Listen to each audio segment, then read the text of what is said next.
Selamat pagi Pak Alex dan teman-teman. Kenalkan saya Christopher dari P1 Geografi kelas 12. Pada kali ini saya akan menjelaskan mengenai teori-teori soal pertumbuhan. Saya menggunakan daerah saya yaitu Pancoran.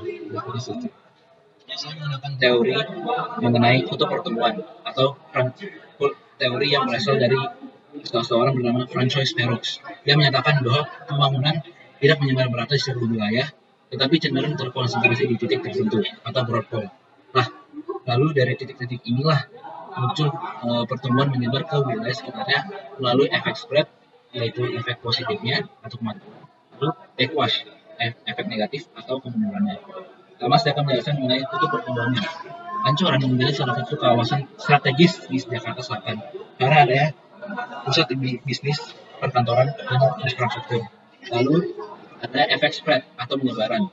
Kehadiran pusat bisnis dan perkantoran memicunya tumbuh sektor pertumbuhan di sekitar Pancoran, seperti perumahan, pusat kuliner, perdagangan, dan jasa transportasi. Lalu ada efek backwash atau kemunduran. Karena adanya konsentrasi ekonomi ini akan menimbulkan masalah seperti kemacetan, polusi, dan meningkatnya harga tanah serta sewa yang cukup tinggi yang membuat masyarakat kecil terpinggirkan. Lalu adanya implikasi pembangunan.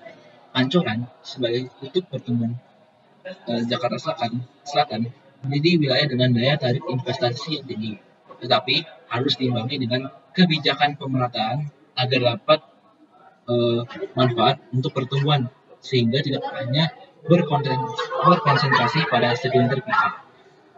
Nah, contoh-contohnya apa saja? Ada ya, Simpang Pancoran dan Patung Dirgantara untuk soal lalu lintasnya.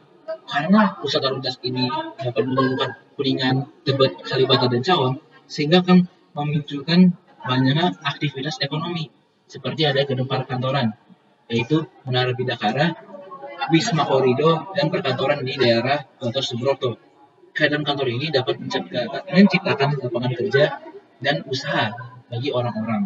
Lalu ada kawasan apartemen atau hotel, seperti Apartemen Kalibata, Hotel Bidakara, dan lain-lainnya di dekat pusat bisnis Pancoran.